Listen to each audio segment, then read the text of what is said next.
If you're here, you want to know exactly what not to do when prepping for and installing your epoxy floor. This is the second time that I have installed the Rust-Oleum's DIY epoxy floor kit. You're probably thinking, why twice? That's because this back half with all of my junk was done first so that I could pile everything over there and then 2 months later install this one. That's 2 installs and I have learned a lot. In this video, we're gonna talk about the do's and the don'ts of prepping your floor.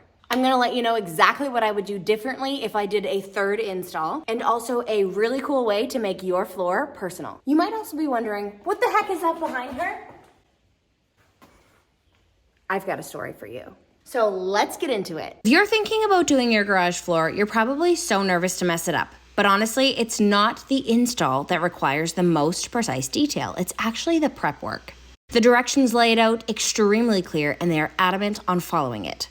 First, do your regular clean, moving things out of the way, sweeping it, making sure everything is clear, but then you have to acid wash it. And that's where my brain went, huh?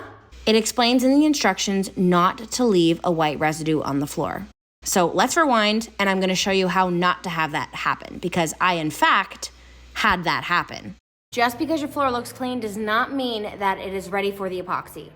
Up next comes the concrete etch, AKA the acid wash. Probably the step that I was the most intimidated by.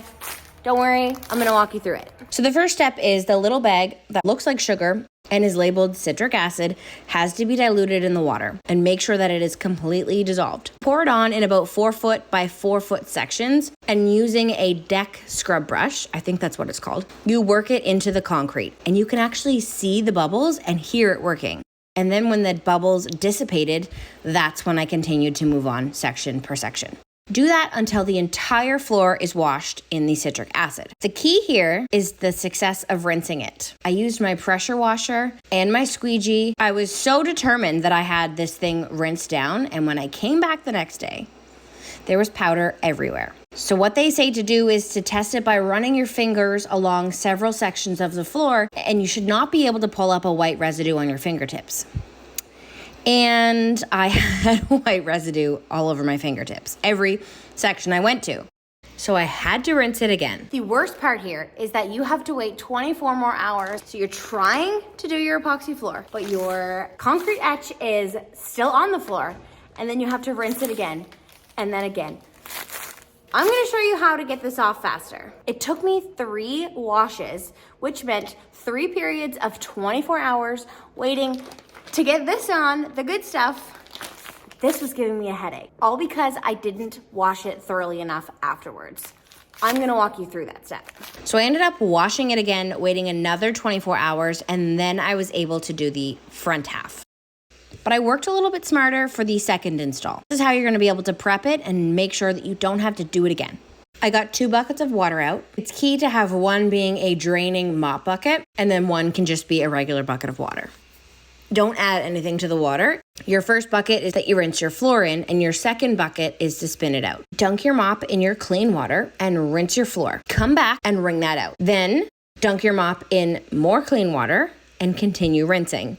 Coming back and draining it out into what we're gonna call your dirty bucket.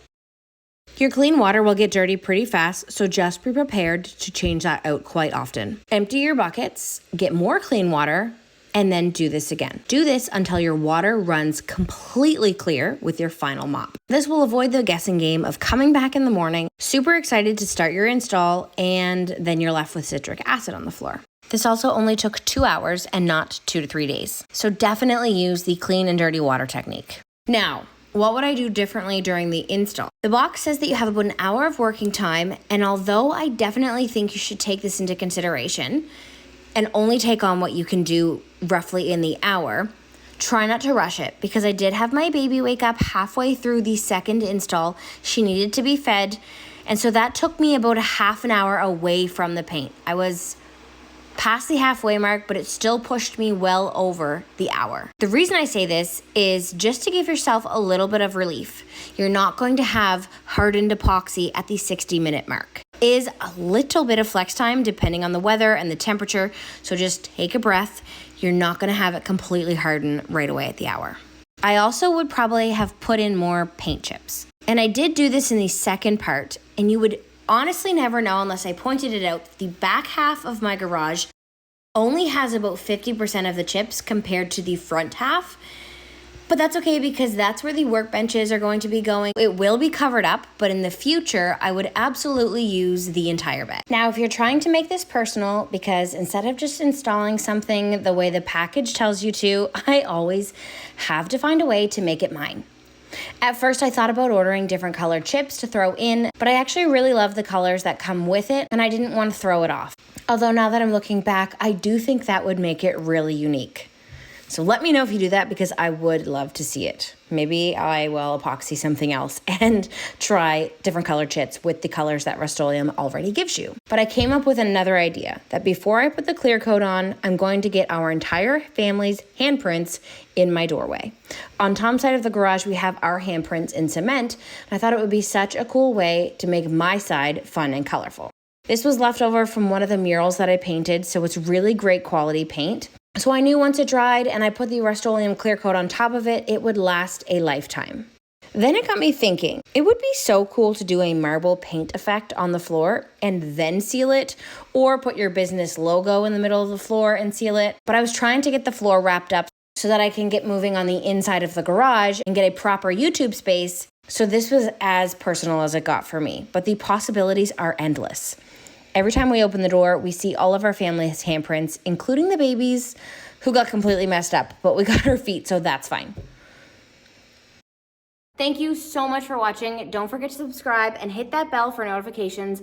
I'm going to be walking you guys through this entire garage space of how I'm building it into my dream workshop, one cost-effective DIY at a time. And once that is complete, fun fact about me, I actually built furniture for 5 years of my career, and I am going to be gearing this towards all of the home renovations that I'm already doing with a furniture DIY portion of my channel.